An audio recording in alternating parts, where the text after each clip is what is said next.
1999년 12월 23일 아침, 한 남자가 힘없이 건물을 빠져나오고 있었습니다. 그는 오늘 직장에서 해고된 스티븐 레이 테커였죠. 크리스마스 이브인 내일 아내와 두 아이에게 선물을 주고 싶었던 스티븐. 하지만 그는 모아둔 돈도 없었습니다. 결국 그가 선택한 것은 강도질이었습니다. 그는 신문에 실린 광고란을 살펴보며 광고를 게재한 사람 중 자신이 금방 갈 수 있는 가까운 거리에 있는 사람들을 모색하고 있었습니다. 그런 그의 눈에 들어온 것은 미니 당구대를 판다고 광고를 낸 레이시 던 힐이었죠. 곧바로 레이시에게 전화를 건 스티브는 광고를 보았다며 지금 당장 당구대를 살 수 있는지 물어보았습니다. 자신이 직접 물건을 본 뒤 사고 싶다는 그에게 레이시는 자신의 집 위치를 알려주었습니다. 그리 멀지 않은 오클라호마에 위치한 좋은 동네에 사는 여성. 스티븐이 노리기에는 안성맞춤이었을 것입니다. 점심 무렵 레이시의 집에 도착한 스티븐은 집에 그녀 말고는 아무도 없는 것을 확인하고 흉기를 들이밀며 돈을 달라 위협했습니다.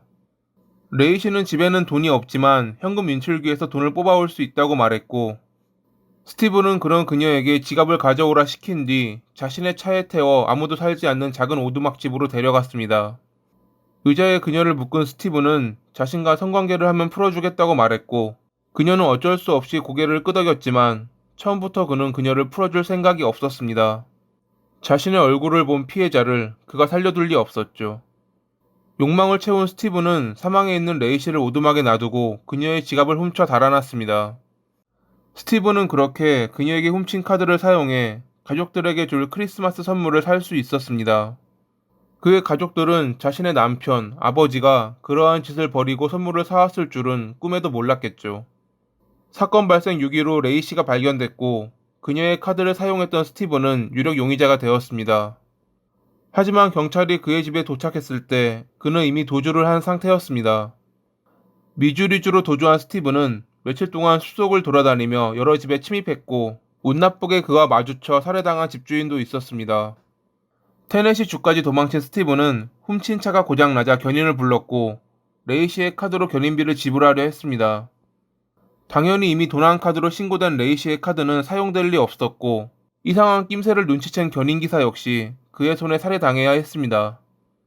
그렇게 3명을 살해하고 도주하던 그는 레이시의 카드를 사용하려 했던 흔적이 꼬리가 잡히며 결국 체포될 수 있었습니다. 재판 당시 그는 다음과 같이 말했습니다. 저는 나열된 혐의에 대해 유죄를 인정합니다. 왜냐하면 저는 오랫동안 끌어온 재판을 견뎌내도록 강요함으로써 희생된 가족과 친구들을 더 고통스럽게 하고 싶지 않기 때문입니다. 저는 그들에게 충분히 마음의 고통을 주었기에 진심으로 죄송하고 모든 사람을 위해 이것을 끝내고 싶었기에 유죄를 인정합니다. 자신의 범행을 모두 인정한 그는 2002년 2월 8일에 테네시에서 사형 선고를, 그해 12월 23일에 오클라호마에서 사형 선고를 받았습니다. 2013년 3월 12일, 그는 마지막 식사를 한 뒤 다음과 같은 말을 남기고 독극물 주사로 생을 마감했습니다. 피해자들의 가족에게 진심으로 사과하고 싶습니다. 저는 자격이 없지만 하나님께서 저를 용서하신 것처럼 제가 초래한 고통에 대해 용서해 주셨으면 합니다. 가족과 친구들의 사랑과 성원에 감사드립니다. 제 육체는 사라지지만 제 영혼은 그들과 함께 있을 것입니다. 예수 그리스도는 저의 죄를 위해 희생하셨습니다. 하나님은 저를 용서하셨고 저는 천국에서 영원할 것입니다.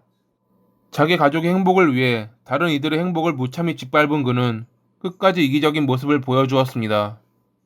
만약 천국과 지옥이 존재한다면 그가 지금도 지옥에서 고통받고 있기를 기도하며 이만 글을 마칩니다. 오늘도 봐주셔서 감사합니다.